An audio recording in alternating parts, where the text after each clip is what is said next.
right. Well, welcome everyone. Just turning on everything here. Just checking for a bit of feedback. Okay, that's fine. We'll just get started. Excellent. All right. So welcome everybody. Thank you for joining me on this Thursday. Nice, lovely day out today. Well, I mean, if you're in Eastern Canada, it is anyway. It's 33, 35 degrees Celsius with humidity and whatnot. So pretty warm summer day.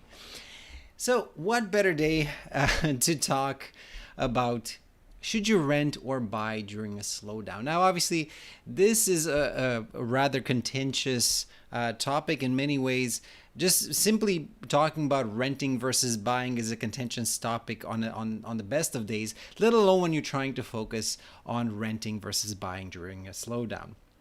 Now, as those of you that have attended previous live streams of mine, I told you that later on this summer I'll have much shorter 10-15 minute videos that kind of really drill down on each one of those items in terms of the pros and cons of everything. So today I'll kind of go very quickly over some of the main pros and cons. There's obviously going to be more of them. I'm fully expecting, again, if you're here in the chat, I'm more than happy to answer any additional questions. There'll definitely be more pros and more cons to either option. But again, the point of today is really, I want to show you basically how to run the numbers for yourself to figure out whether you should be buying or renting right now for you personally, right? Because whether the market will be recovering or even crashing at all when it comes to rental versus the property market, depending on the type of property, depending on which area you're in, there's many unknowns, right? So it's pretty much impossible to predict exactly how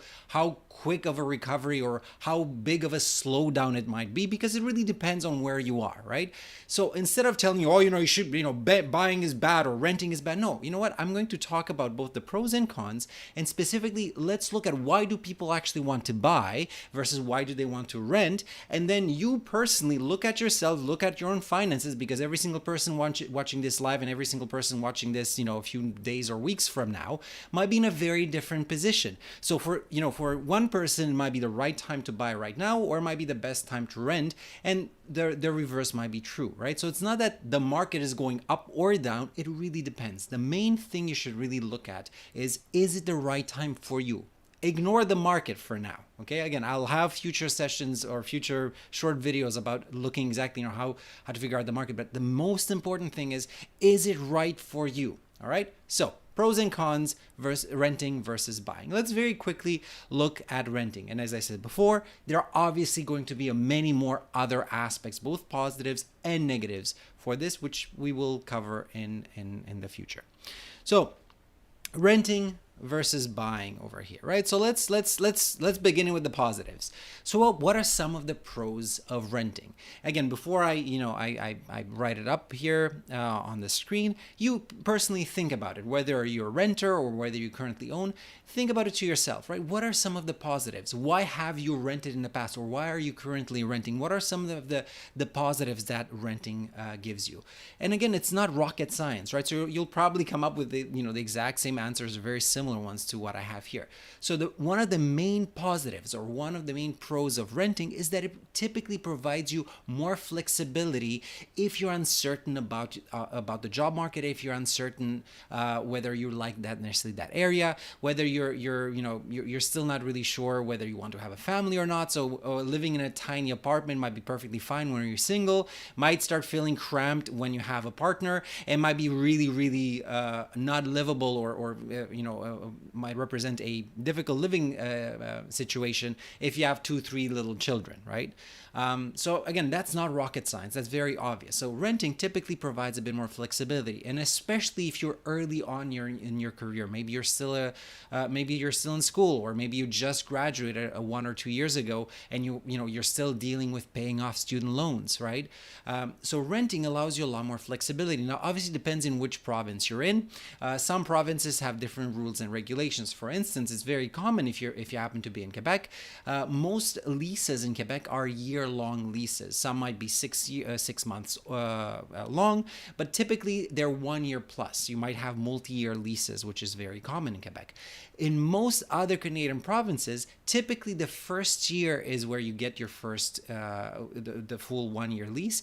After the first year is up, your lease typically renews month by month, as long as you give your landlord typically around 2 months worth of head notice. There's typically no penalty, right? So again, renting provides a lot more flexibility if you're in very early career building years. You're not sure yet. Maybe you're single and you just graduated last month, or maybe you graduated last year and you're still dealing with paying off some student loans. And at this point, it makes perfect sense to maybe live with a roommate or live in a tiny old apartment, because you're just trying to build your assets, right? And we've talked about how to build assets in the past, right? So overall, one of the main pros of renting is really the additional flexibility when it comes to moving, the relatively low fees when you have to move from one place to another.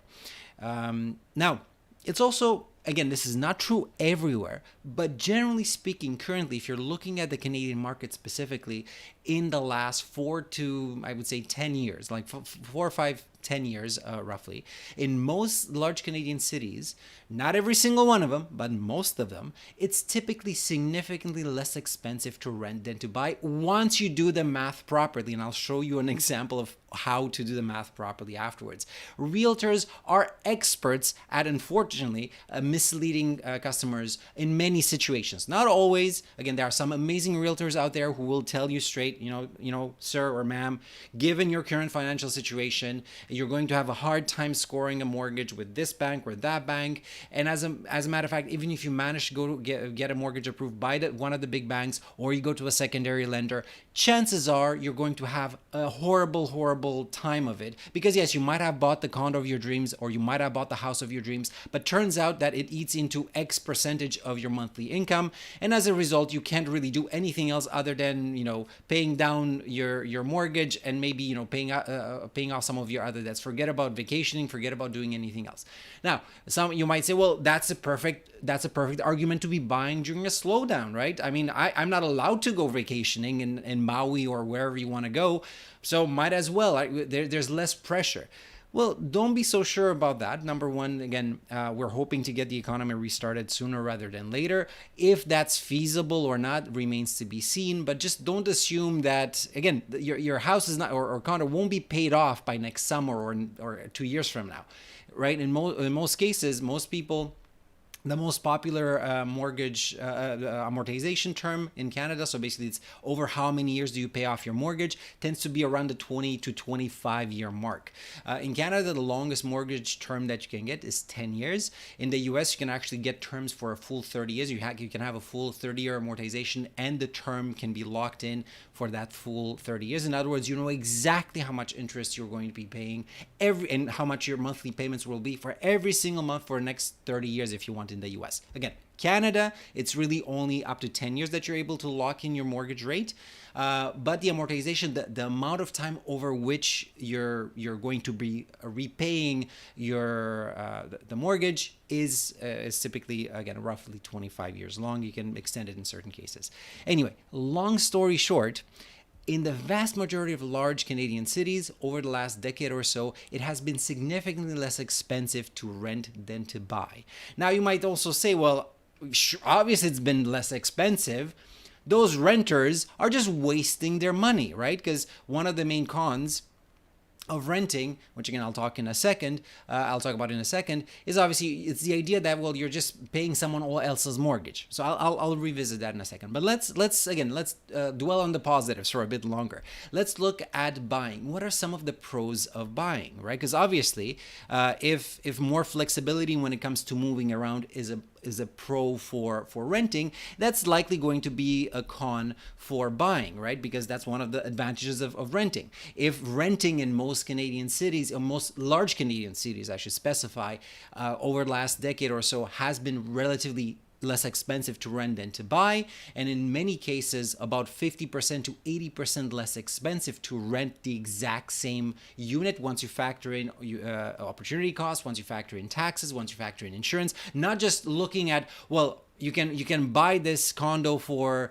$2,000 a month or rent it for $1,900 a month. I'm not talking about that tiny difference. I'm talking about once you factor in all the additional obligations that a condo owner might have. If you're looking at property taxes, insurance, condo fees, the opportunity cost of the money that was initially put down for the down payment, the various transaction fees, which can be astronomical in relative terms when you're looking at real estate transactions. So again, I have a real example in very, very shortly, in about 5 minutes or so, right? So what are some of the pros then of buying, right? Why would anyone bother buying in those large Canadian cities? Again, if you're looking at tiny Canadian cities, number one, there's way fewer rentals to begin with, so you don't really have much of a choice. And number two, house prices, condo prices haven't gone up as ridiculously as they have in recent years, gone up in places like Victoria, Vancouver, and Toronto especially. Other Canadian large Canadian cities over the last 4 or 5 years, I actually think, speaking since 2014, the oil crash of 2014, so about 6 years ago or 5.5 years ago, basically. In Calgary, for example, Edmonton, and as well as in Edmonton, house prices and condo prices in downtown core have actually been steadily declining over the last, 6 years or so. But generally speaking, they've been on the increase. And generally speaking, again, it's been more expensive to buy than rent the equivalent property once you factor in all the costs. So what are some of the pros of buying? Well, it's the potential of price appreciation, of making money and building equity, right? Because one of the cons, which again I'll show you in a second, for renting here, is obviously the idea that the renter wastes his or her money every single month. And I agree 100% with that statement, in the sense that every single penny, whether you're paying, whether you have 20, whether you have 20, I'm blanking on the word now. Whether you have 20 roommates, right, and you're each paying $100 for a $2,000 a month rental, which again, by the way, is illegal in Canada to have that many people. But let's go crazy here with my example. Let's go extreme, right? Let's say you're only paying $100 somehow per month in rent, right? So that would be ridiculously cheap, right? Nonetheless, every single penny of that $100 is gone forever. It doesn't make you any wealthier. The only thing that it does is that it allows you to live at a certain address and profit from the amenities that particular address offers, whether those amenities happen to be the pool and the spa and the gym inside the condo building, or whether those amenities refer to just a nice, sought after area that might have really, really nice, shopping centers and bistros and beautiful parks, landmarks, etc., right? So all that renting does, it just allows you to live at an address. And yes, 100% of whatever you're spending, whether it's $100 a month or $10,000 a month in renting a gigantic mansion in Westmount, for instance, yeah, every single penny is lost forever. You're just getting, you're just getting the use of the property, and that's it. You don't build any capital, you don't build any equity, you don't become any wealthier by a single penny. Right. Whereas obviously a massive pro for that is the potential. So even if the condo or the house doesn't appreciate, you can say, well, sure, about half of my payments roughly might be going towards paying down my mortgage, but at least and paying mortgage interest, but at least half of it goes towards paying down the debt, or repaying the debt basically every single month, roughly half over long periods of time. If you average it out per month, again, it's a bit different from first few months versus the last few months, but we'll talk about that in the future. So in case you weren't aware, so let's say it's a 25-year amortization, right? So this is 25 years. And then let's assume that you manage to get five-year terms. In Canada, the most common mortgage is a 5-year mortgage. So your 5-year mortgage, 5-year fixed, is actually about around between 70 and 80% of Canadians, depending on which study you're looking at, depending on the time frame you're looking at, about 70 to 80% of Canadians have a 5-year fixed mortgage.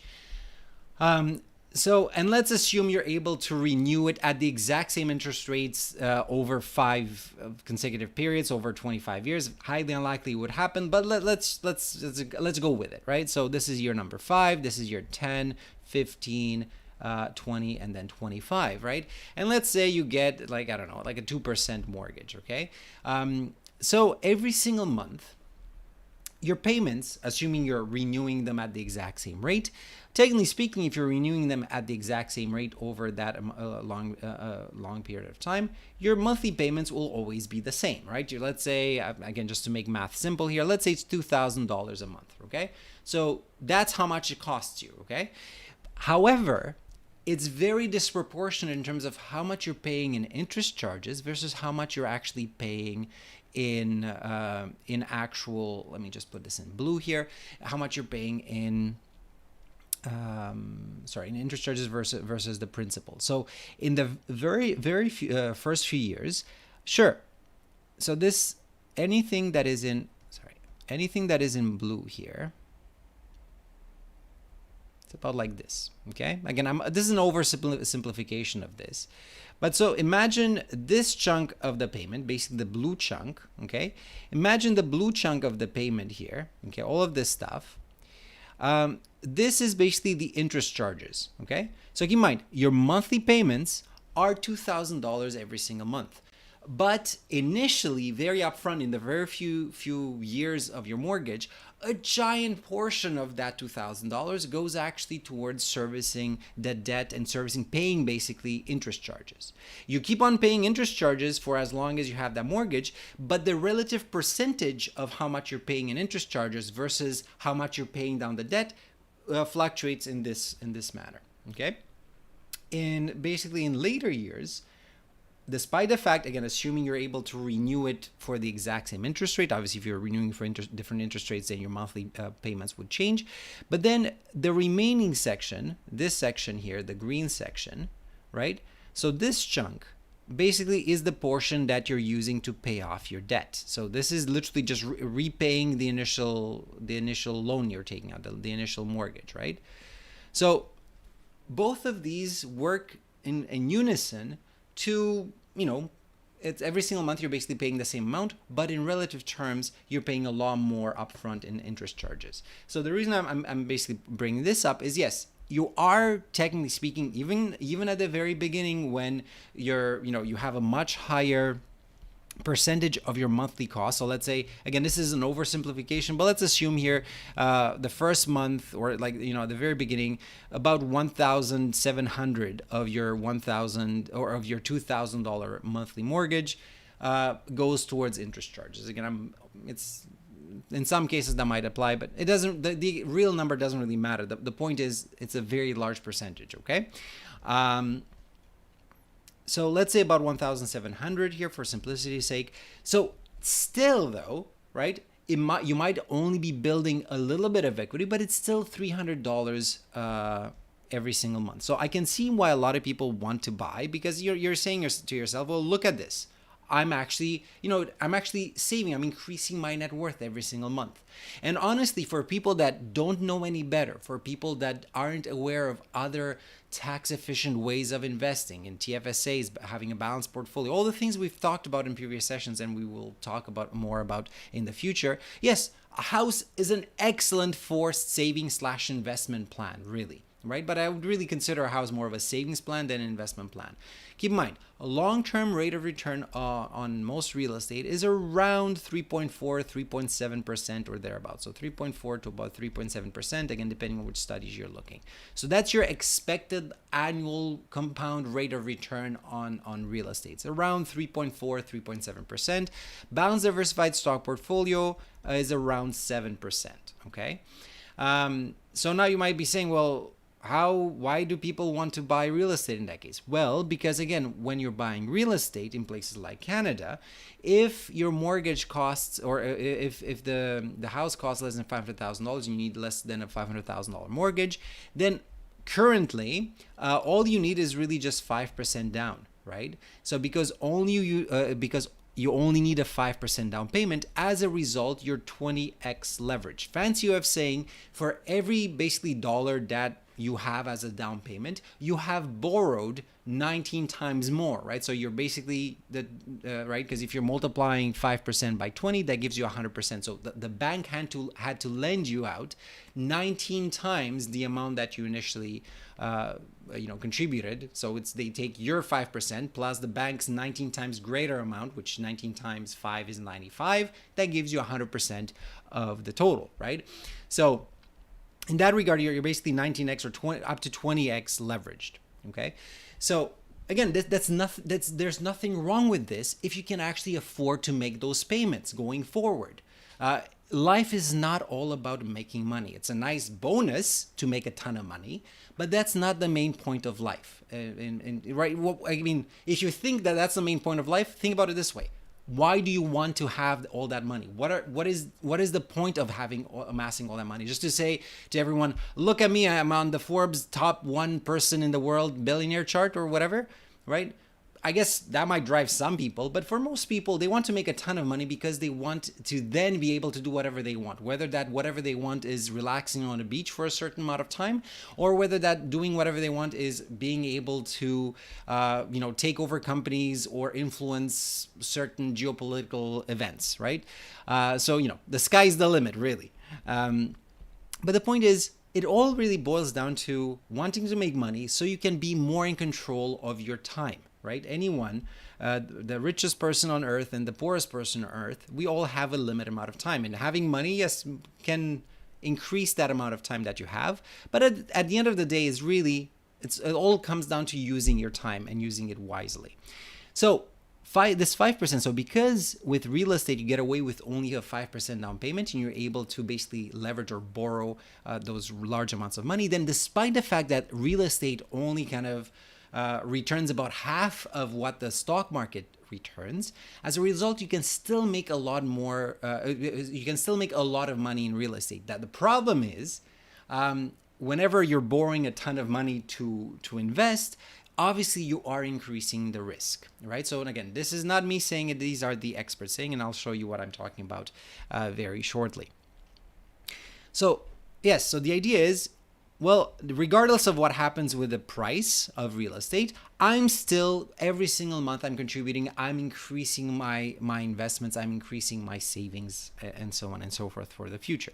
Fine. And then there's a lot of speculation where people are just hoping that they're buying something on sale or less expensive than what it will eventually be in order to get, capital gains. Your principal residence in Canada is tax-free. So that if that's your principal residence and you're buying a condo or a house and you live there for, that's your main place of residence, you're not living in multiple locations, etc.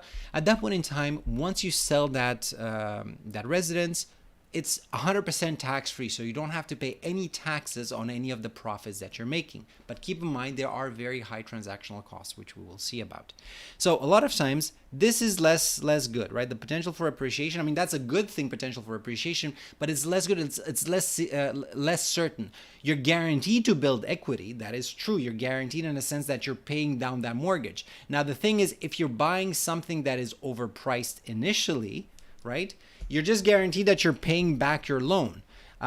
So let's say you're buying a condo at, I don't know, $200,000 as in my previous example here.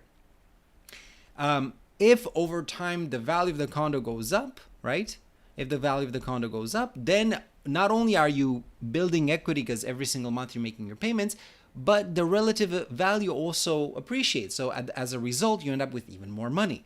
If, however, the value of the condo were to drop, right?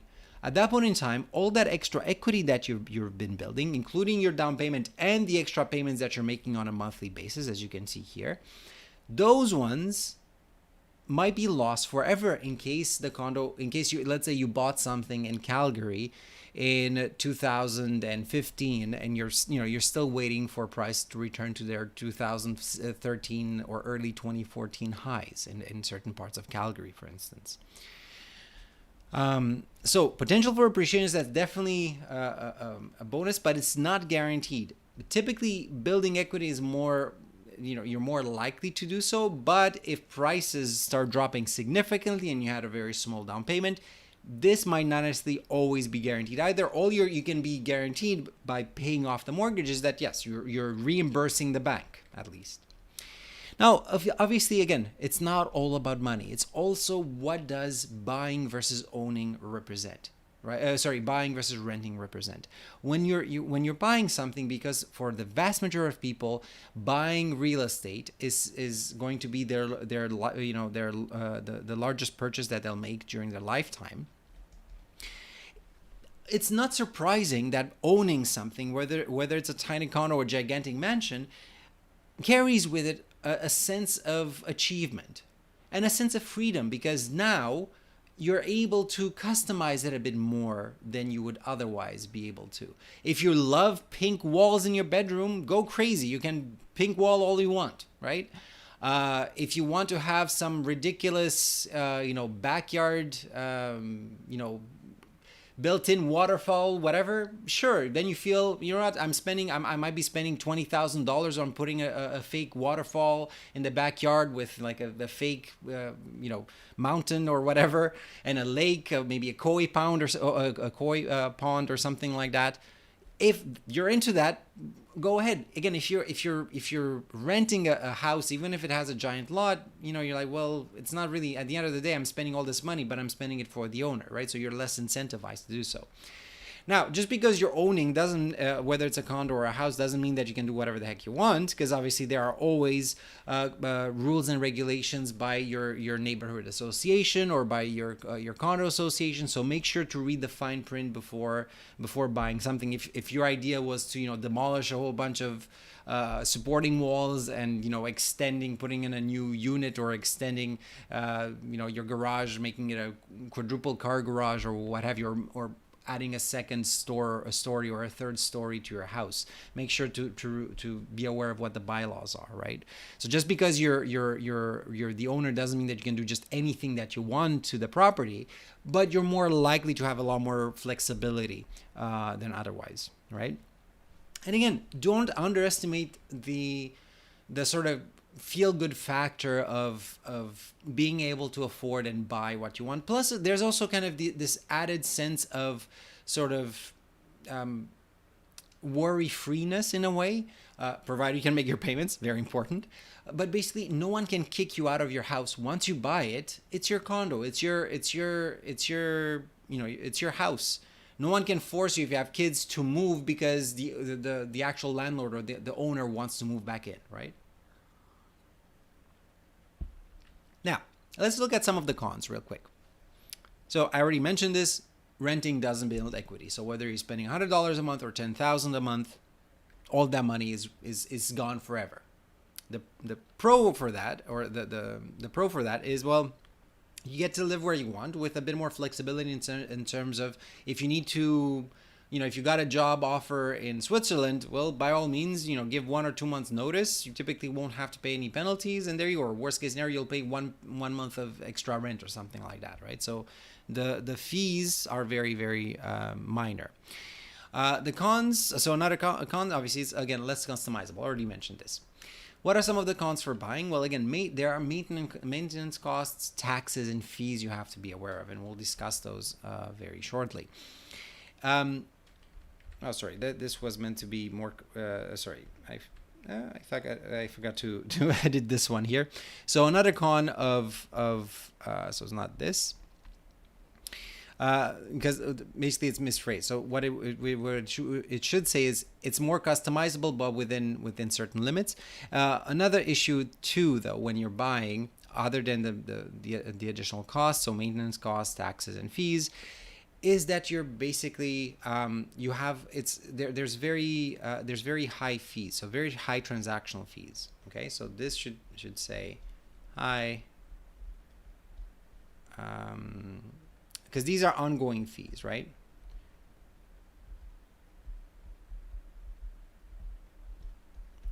So in many ways, owning, yes, it builds equity, but there's also a lot of associated costs. So once you factor in all the costs, it might be a lot less interesting than what you would have otherwise thought.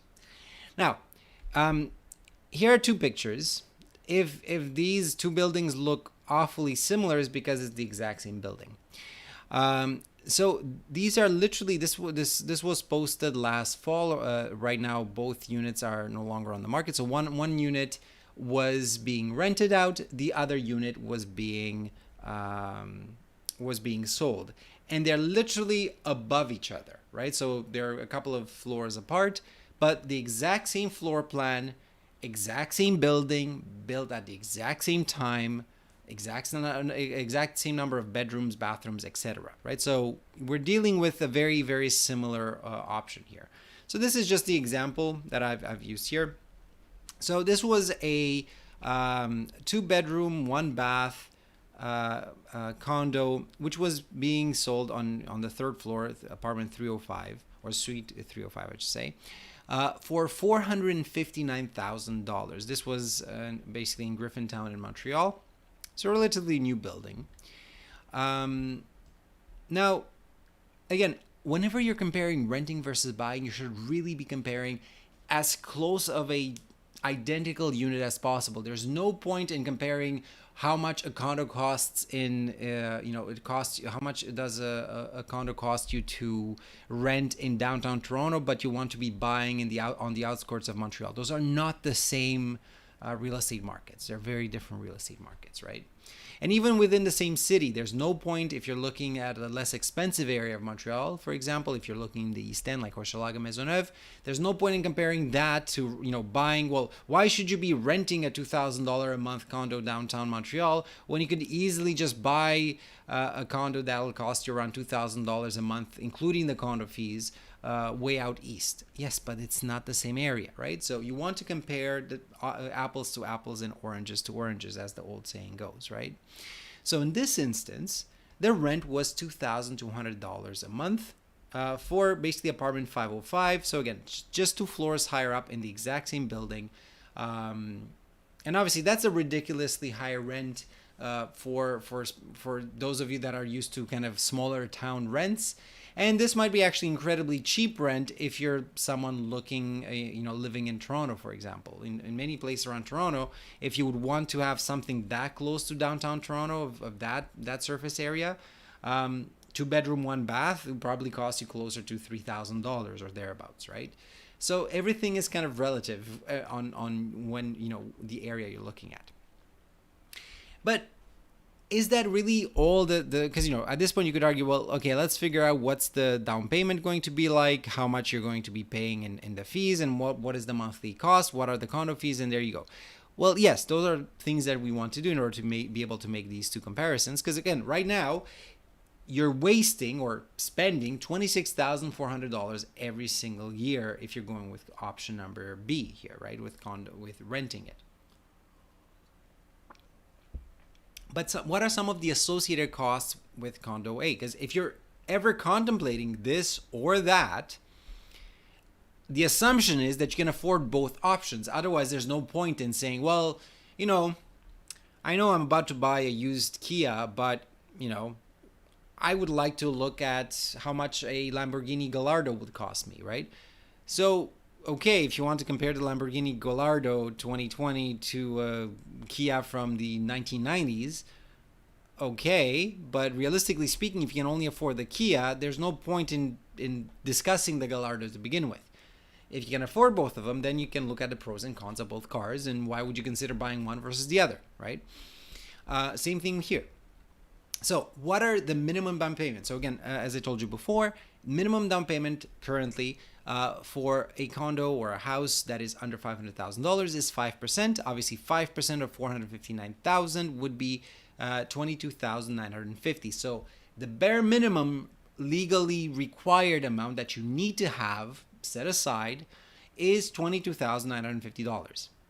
There's also something called land transfer tax. If you're in Quebec, that's called taxe de bienvenue. So that's a welcome tax. So that's I guess their way of saying hello to the neighborhood. That's the first link, by the way, in your in the video video description.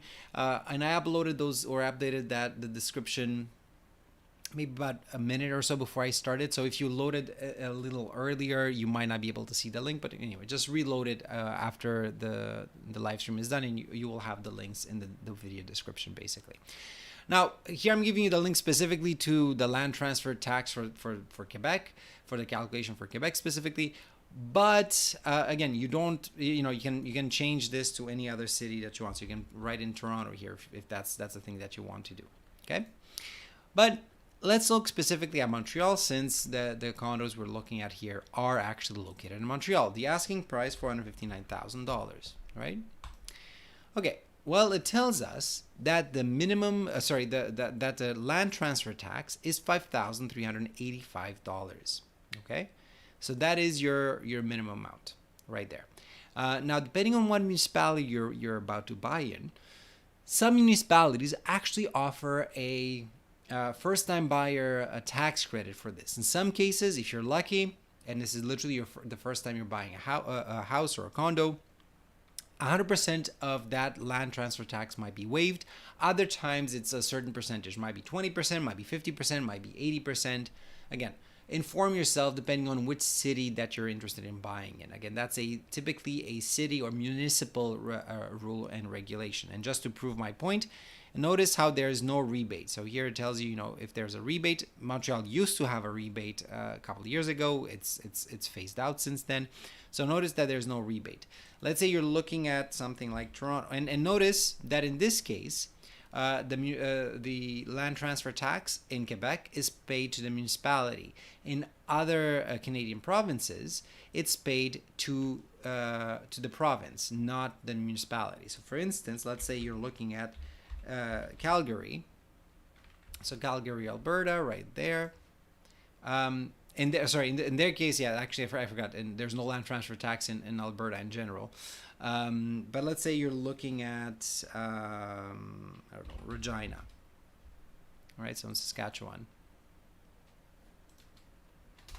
Okay, no, they also don't have one. All right, that's Ottawa. Okay, so Ottawa, it's basically 5,655, but it's at the provincial level. And keep in mind, for Montreal,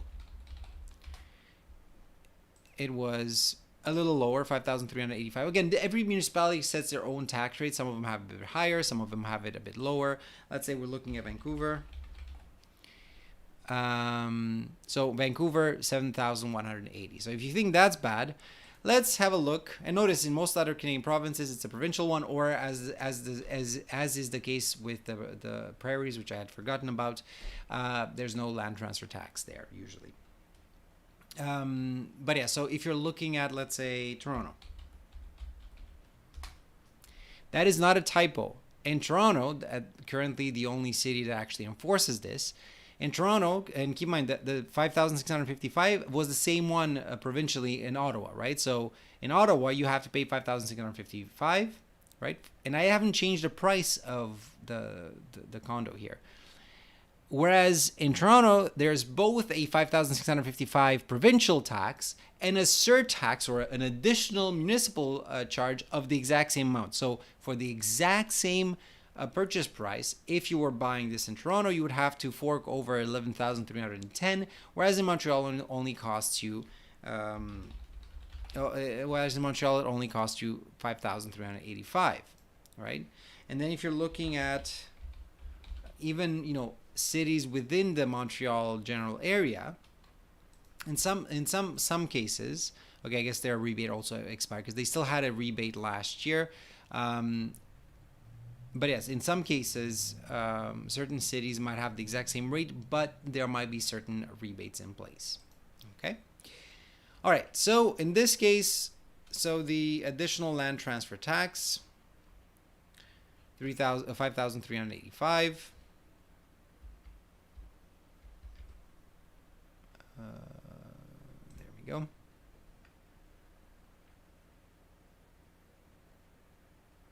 Yeah, good. Now,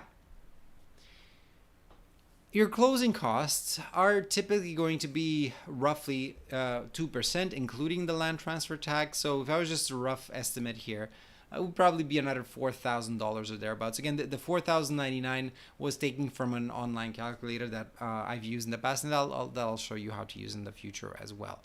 I don't remember if I have a link to it. I don't think there's a link to it just yet in the chat, in the in the description. Sorry. So again, that one was estimated roughly $4,000. So those are typically notary fees if you're in Quebec, and a few, inspection fees, things like that, assessment fees in certain cases. So basically, to be able to afford this apartment, you would have to have $22,950 for the down payment, which is 5%. That's the bare minimum, plus $5,385 for the land transfer tax, plus $4,099 for the various closing taxes. On top of that, you would also have to get CMHC insurance, which basically this is an insurance which we've seen in the past, basically covers the banks, the lender.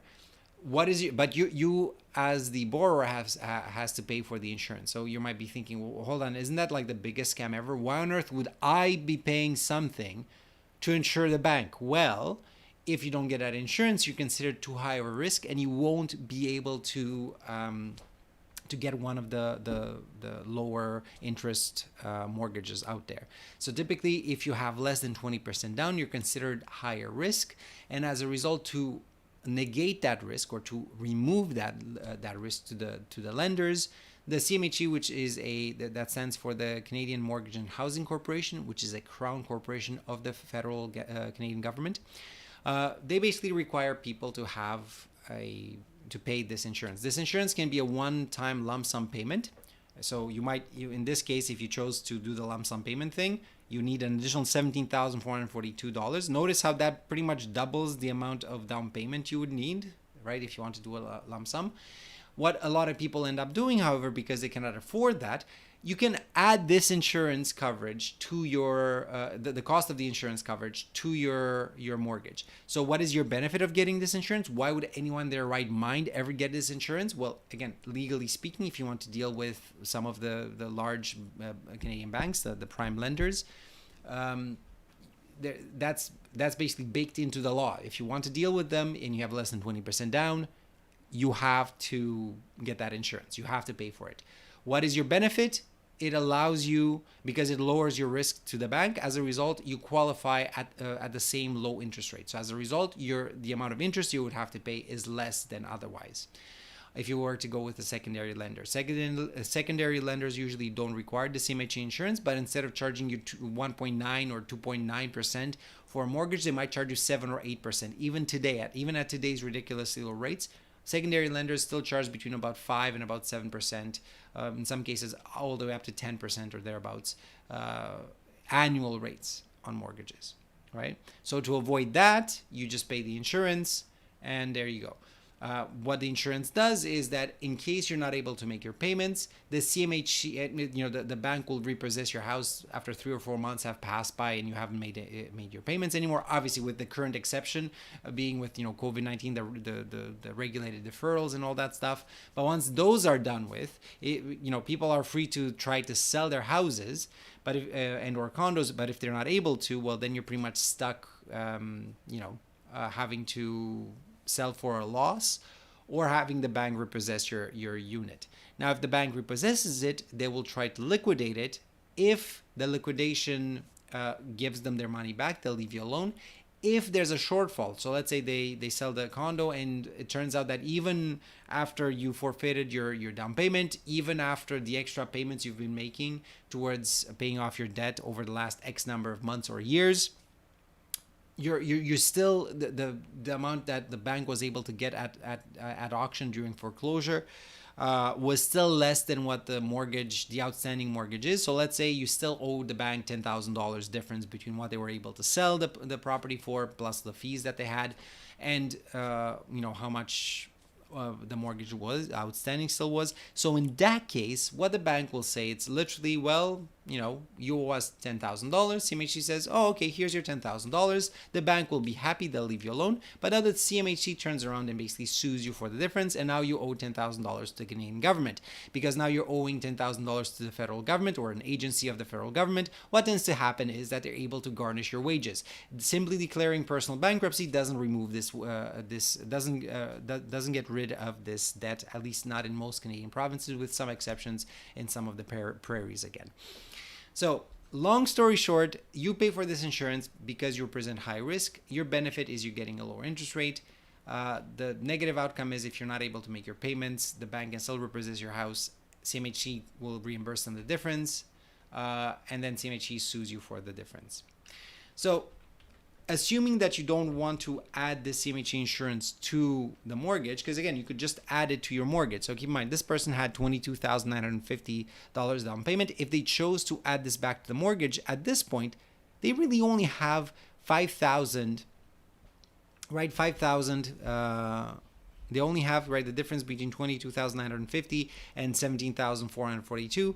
That really is only about $5,500, okay, and change, but $5,508.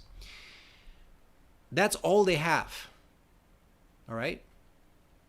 Everything else in there is the bank's money, if you think about it, right? Because they initially had this down payment, then they had to add this to their mortgage. As a result, their net equity stake is just $5,508.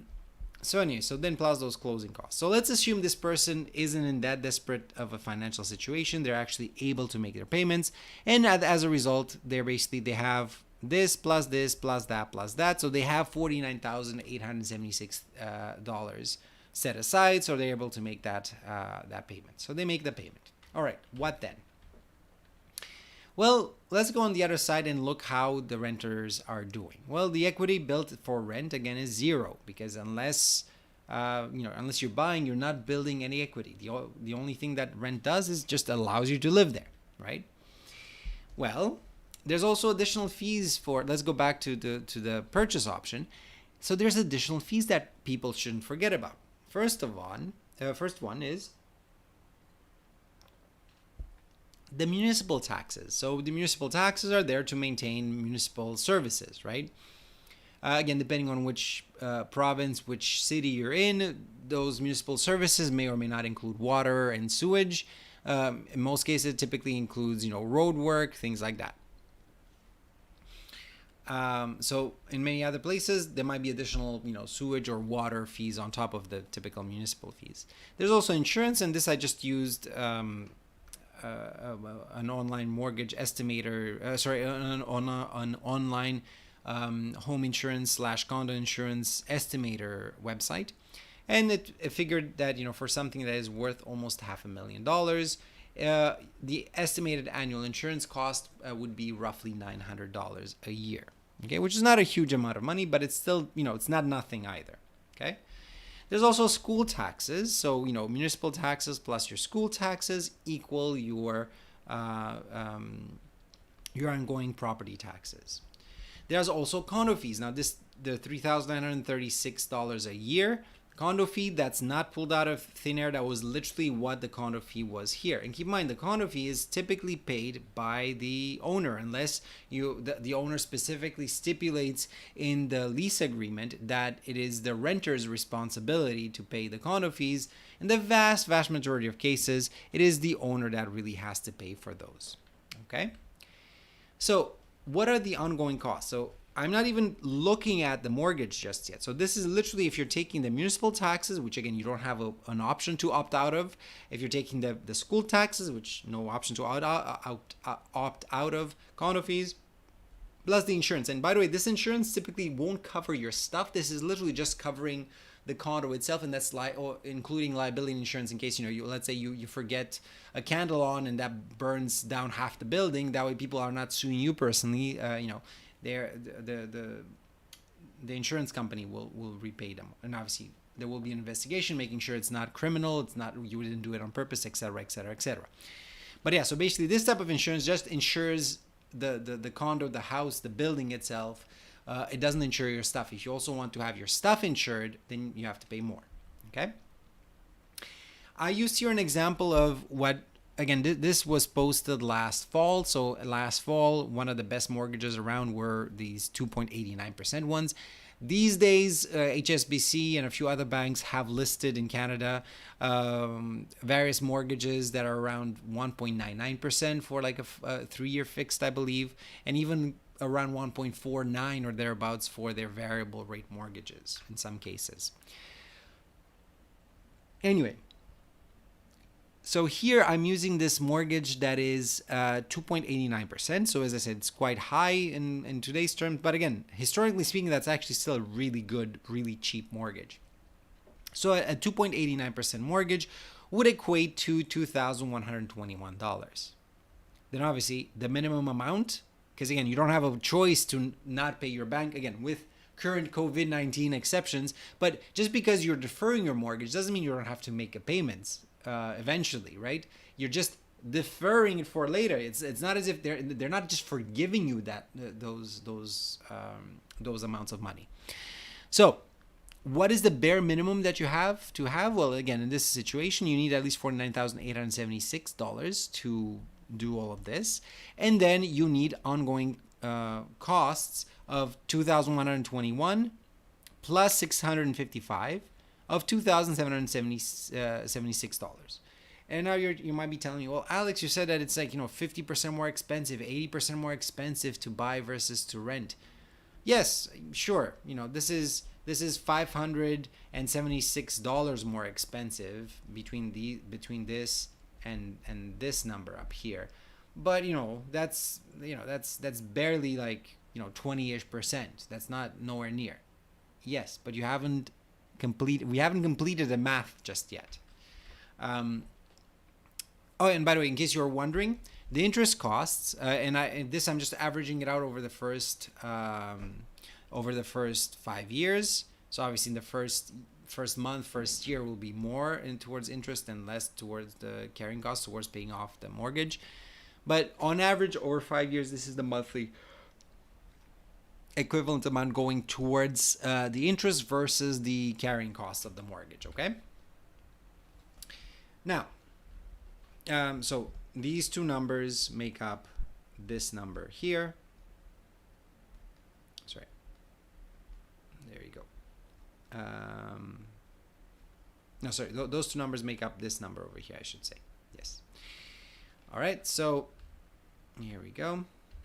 And then, so then what you want to do is you also want to look at what is the opportunity cost. So what did this opportunity of buying this condo cost you? Well, the assumption is that the only way you can contemplate this option, the Lamborghini example from earlier, is that you actually have $49,876 sitting somewhere in an investment portfolio, or in your bank, or in cash under the mattress or something like that, right?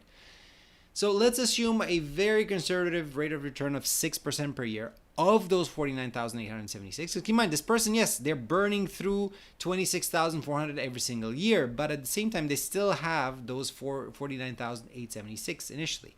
So that generates about $249 a month at 6% per year. So there's a few ways you can look at this. One way is you can look at, well, how much does this person pay in rent?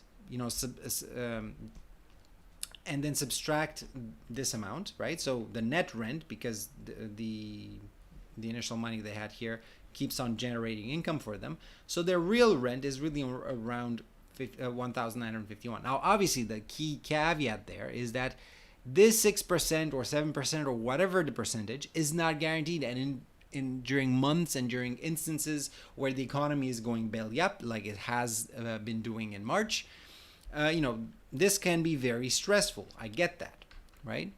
Now you also have to look at, what is the cash flow? So in this case, 2,576 minus, so, looking at how much you would need here, minus the real amount of debt, of rent payments, right? In that case, your actual real cash flow would be $825, not $576, because again, keep in mind, initially you need this amount of money, and then on an ongoing basis you need that amount.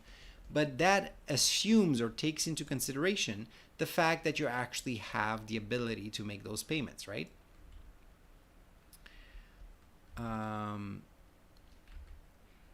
then so then I basically use this compound interest calculator. I didn't use the link I didn't post it in the description, just because I've used this one many times before. But just in case there are some of you that are new to this and you were curious, I'm just gonna copy it in the chat. There we go. So in case you were curious where to find that calculator. So then I just basically use that calculator. And sorry, so the take home there is, so this person has 49,876, and on a monthly basis they actually end up with a net cash flow of $825, which then they continue contributing to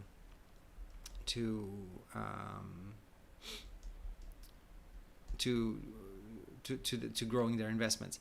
Another way of looking at it is that the $249, so here was just a way to kind of reduce the amount of monthly net rent to pay, right? Another way to look at this is just to look at how much money is generated by that 49 grand, almost $50,000, right? Plus, what is the difference between these payments? Because again, the only way you can consider this option number one, is that you actually have that money available and you actually have free cash flow of $2,776. Notice how I haven't mentioned, in either case here, buying groceries yet, paying for, electricity, those things that I hear people kind of need sometimes, right? But anyway, the take home there is after 5 years, invest that at 6% per year. With the 49,000 added, on a monthly basis, if you're adding roughly $1,000 to it, and then you compound that by 6%, you end up with about 107,463 after 5 years, basically. Okay. Now, obviously, you might say, well, yes, but what if the condo price goes up exponentially, or not even exponentially, but if it goes up by 5%, even though 5% might be less than 6% in this example, for every dollar, that the value of the condo goes up, this person, because they only had 5% down, remember, they only had 5% down, that means for every dollar the condo goes up, they actually make $20, right? Because they had $1 in, $19 from the bank, right? So that's where the $20 is.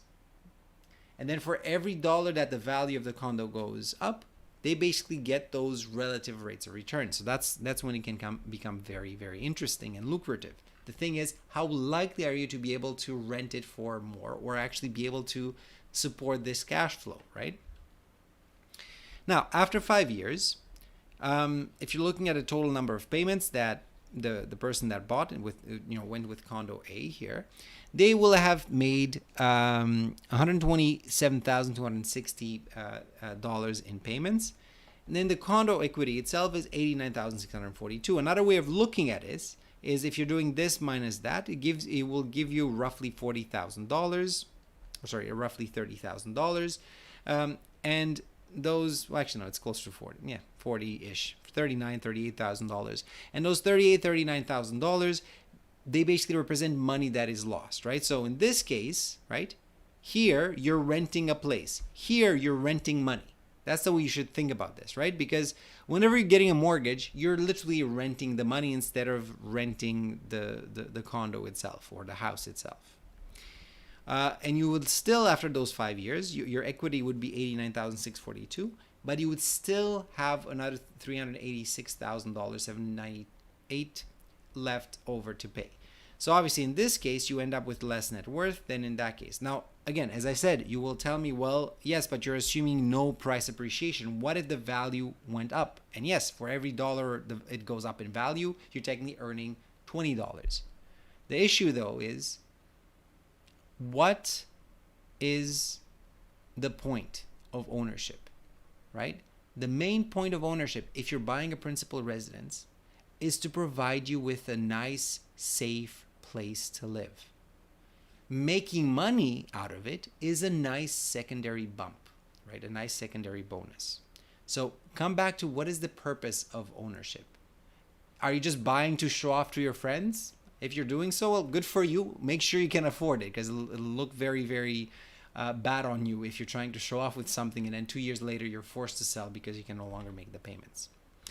Anyway, so that was a relatively lengthy example, but I wanted to make it very clear that, to show you basically how to run the numbers. And again, I'll have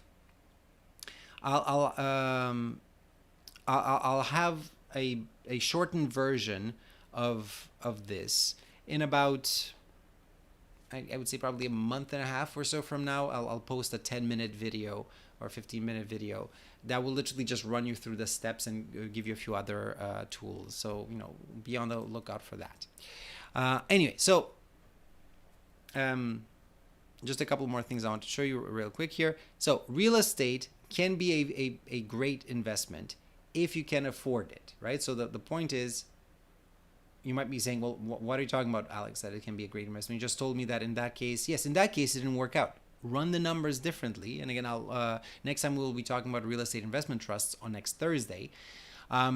So in normal times, what you care about is how flexible is the investment? Like, how much flexibility do you need? If you have a secure job, if you have a ton of investments, if you have a ton of savings, then it might be the right time for you to buy. If you're struggling to make ends meet, this is not the time to buy. This is not the right time to buy because you might be stuck. If you're just buying and hoping for a price appreciation, you're just hoping that condo that you're buying or that house that you're buying is going to increase in value by 10%, 20%, X number of percent by the time you have to sell. That's a massive, massive gamble. But yes, real estate can be a great investment if you can afford it, right? It can also ruin your life if you're buying it at the wrong time. And you'll see what I mean by that in future sessions and again, future short videos. Buying a home is actually riskier than having a balanced and diversified portfolio. Now, again, I know today I didn't really spend much time talking about how this might be. The last link in the description is basically a link to this in here. I'm going to post it just in case you joined early so you don't have to press refresh. I'm going to post it again in the chat as well. So this is not from me, okay? So remember, this website is run by the Ontario Securities Commission. So that's the regulator of financial markets in Ontario, okay? And look, risk, potential, and then potential return, right? So basically, the higher you go on this, the more risk there is. The safest thing is cash and cash equivalents, right? It's things like bank deposits, treasury bills, or T-bills. So those are short-term bonds, GICs, things like that, right? Those are pretty much, the risk is minimal to zero, pretty much zero, okay? So interest rates, inflation. So again, what are some of the risks? Well, if interest rates go down, you might not be making enough money. If inflation goes up, it might, despite the fact that you might still be making money,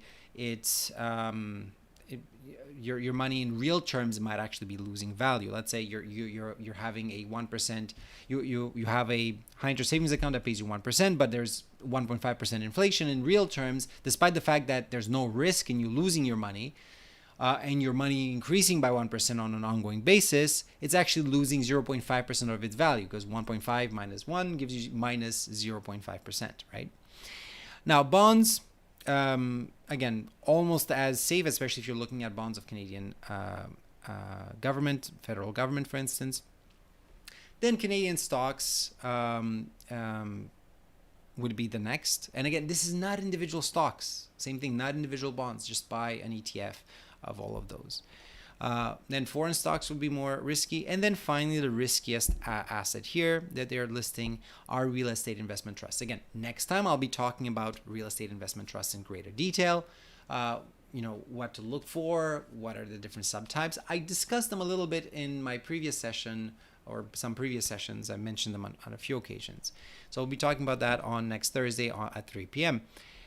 But so you're like, well, Alex, you're full of it. You just said that real estate is more dangerous. I don't see any real estate in here. Well, real estate investment trusts are large companies that instead of buying one house at one address or one condo in one condo building, they're buying hundreds or in certain cases thousands of units throughout the same city or throughout the country or in some cases throughout the world. Okay? So the same way that buying one individual stock is a lot riskier than just buying an ETF that contains that stock and a few hundred other ones. Buying an individual property, if I had to put it on this list, if anyone is being honest when they're putting it on this list, buying an individual property would be on the very top of this list. It will be riskier. Now, obviously, potential return, as we've seen in the past, the higher the risk, the higher the potential for return. Why does real estate, despite the fact that it underperforms the stock market, hold the potential for making a ton of money? Because you're using that ridiculously large amount of debt, right? You're 19x, 20x leveraged. You're not allowed to be 19x leveraged in the Canadian markets. Typically, you'll be allowed to about 3. There are a few ways you could probably extend it to about 5x, but that's pretty much as high as you can go in Canada.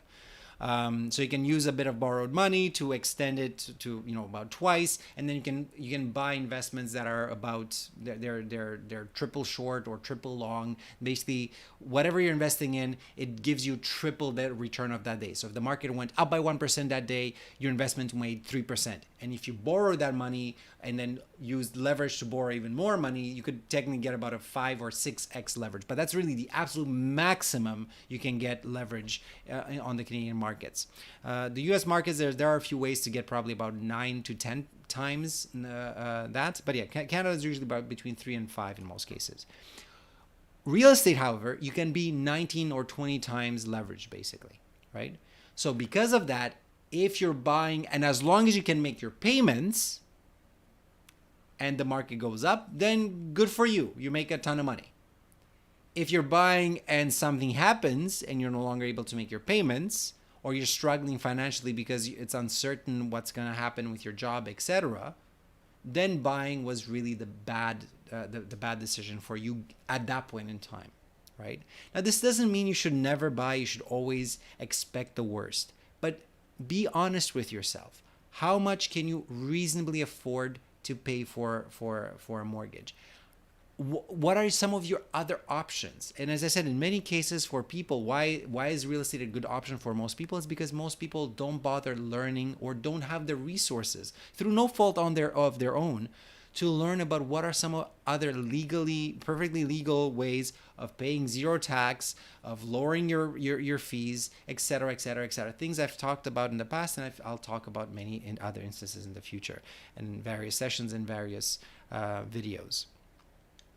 So don't take it from me. Take it from the regulators, right? The regulators tell you that if you're buying a real estate investment trust, that's kind of one of the riskier assets out of these options that they're listing here. If you're buying an individual property, that's even riskier, and I hope you understand why one individual property is even riskier than buying a tiny portion of thousands of properties.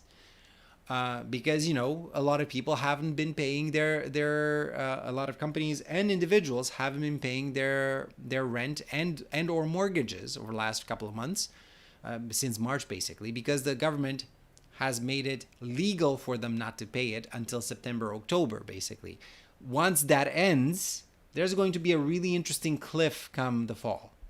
Again, it's anyone's guess in terms of how many listings, what will be the net impact on real estate. The head of the CMHC, keep in mind that's the Crown Corporation, right? So Evan Sedal, about 3-4 weeks ago at this point, about 3 weeks ago, I think, he estimated that the Canadian market on average might drop by about 18% when everything is said and done. Not saying that everything drops by 18% everywhere at the same time, or that's what's going to happen right away in September or October.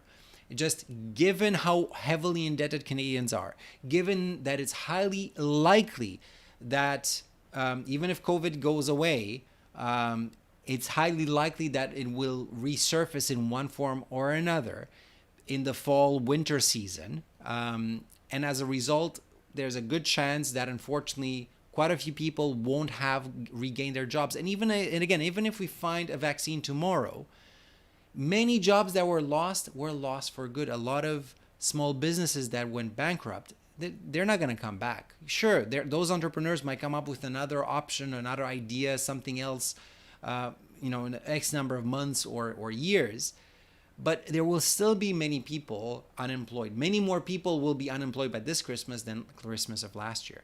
As a result, even in good times, you have to do your research. Make sure you're not overstretching yourself. Make sure you're not over leveraging yourself. It's better be safe than sorry. Now, obviously, the counter argument to that is, well, yeah, but no, if you're not taking any risks, then you're not going to make any money. Again, there's plenty of ways to make a ton of money, and I hope I showed you that in the past. And you can read more about this at the bottom here in terms of the role of each one of these assets, etc. Again, you have the link there and in the description.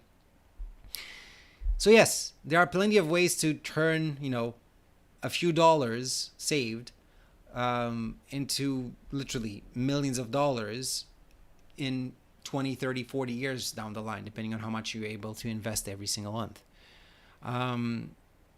One way is to achieve that is by buying housing. If you can afford it, do so. If you can afford it now and you have a steady income, by all means, buy something. If you don't know where your next paycheck is going to come from, if you have a ton of debt, first of all, you're probably highly unlikely to be approved. But even if you are approved, do yourself the favor and probably stay out of the markets. I've been getting a lot of messages from previous students and participants that have been telling me that they've been having a rough time. So those of you that are at McGill or Concordia and will be attending my rescheduled sessions in July, look out for more on that. Anyway, final take home here.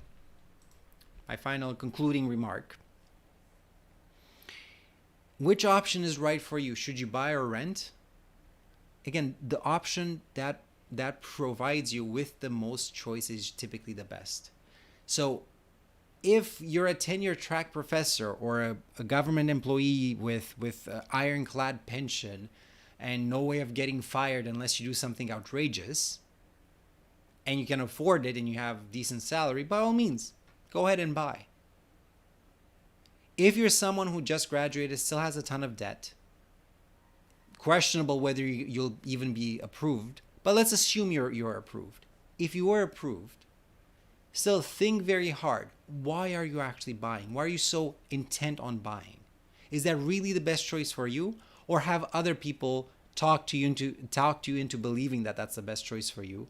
Because unless you own, you're a loser or you're paying someone else's mortgage. And I hope with the example I showed you earlier, it was very clear that in both cases you're wasting money. In one case, yes, you're paying someone else's mortgage in part, and in another part they're actually supporting you. Because keep in mind the example here, right?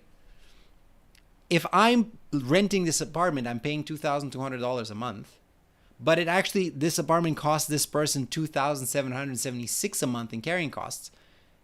Yeah, I'm sort of paying part of their rent, but I'm paying part of their mortgage. But in real terms, this owner is actually subsidizing me living there.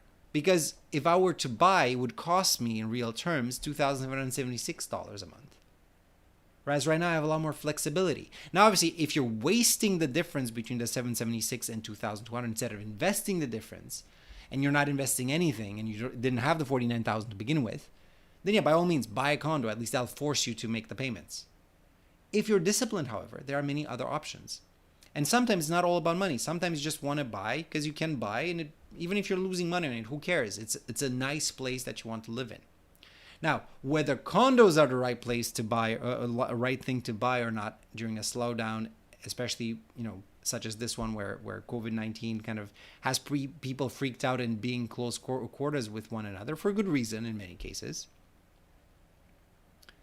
Think about it this way. How many people do you think are going to be wanting to buy condos where you're stuck waiting for 3 elevators in a row until there's less than 3 people waiting in line for per elevator or something like that? Now, again, I'm using extreme examples, and hopefully COVID-19 will be dealt with within the next X number of months or a year or so. But the reality is, make sure you understand the options, make sure you ask the right questions, and make sure that when you take a decision, it's something that you truly want, and it's the option that provides you. It's a decision that you're making that provides you with the most options, the most flexibility. The more choice you have, the better off you'll be typically in life. Anyway, so I hope you enjoyed this session today. And again, I try my best to give you a relatively balanced approach. And in many smaller cities around Canada and around the world, it makes a lot more sense to buy than to rent. Because imagine if this condo here, If this condo cost only $200,000 to buy instead of $459,000, then the monthly payments would be significantly less than that. So then it starts making a lot more sense. But even in those cases, make sure you can afford, right? There are about 1 million households that have deferred paying their mortgages right now until September/October. Some might do it just because they see it as well, I don't have to make payments, so even if I could make payments, who cares? I don't have to, so I'm not gonna. But some people literally cannot afford to make their payments after 1 month of not being employed, right? So as I always say, make sure you have at least 6 months worth of emergency savings before you make any form of investment, including real estate, right? And I should probably say especially real estate. Anyway, so that's all for today.